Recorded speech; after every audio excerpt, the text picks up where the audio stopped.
আসসালামু আলাইকুম কৃষক বন্ধুরা। কয়েকদিন আগে আপনাদের জন্য একটা ভিডিও বানিয়েছিলাম প্রোটোজিমের উপরে।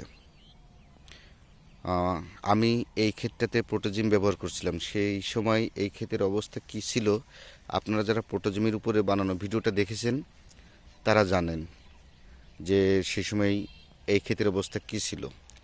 তো আজকে আবার সেই ক্ষেতে আসলাম আপনাদেরকে দেখানোর জন্য, গাছের গ্রোথ দেখানোর জন্য। প্রোটোজিম দেওয়ার পরে গাছ কী ধরনের আচরণ করতেছে দেখেন। তখন যে অবস্থা ছিল ক্ষেতের, তাতে মনে হচ্ছিল যে কোথাও কোথাও বাদ আছে, গাছ আর হবে না।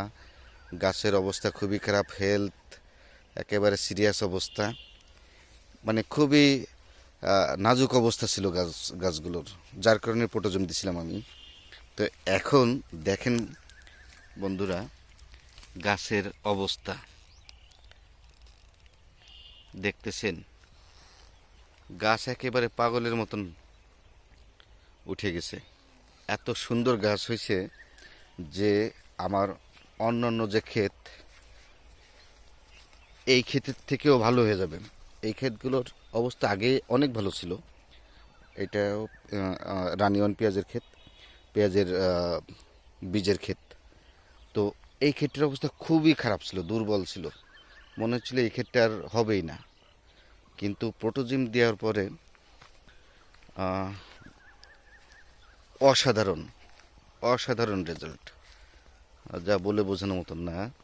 এত সুন্দর রেজাল্ট হয়েছে। গাছগুলো দেখছেন, একেবারে যেমন কালার তেমন তার গ্রোথ, তেমন তার গোড়াগুলো দেখেন, কাণ্ডর কালিগুলো দেখেন, কালিগুলো সেই স্বাস্থ্য শরীরের কালো কালিগুলো, একেবারে সেই স্বাস্থ্যসম্মত মোটা মোটা কালি হয়েছে, চমৎকার। তো আপনারা যারা পেঁয়াজের গাছ মোটা তাজা করার জন্য আপনার প্রোটোজিম দিতে আগ্রহী, তারা দিতে পারেন। আমার বিশ্বাস তাদের ভালো কাজ করবে। ঠিক আছে বন্ধুরা, ভালো থাকবেন। প্রোটোজিমের আসলেই কি ভালো কাজ করে কিনা, তার রেজাল্টটা আমরা সচক্ষে দেখতে পারলাম। ধন্যবাদ।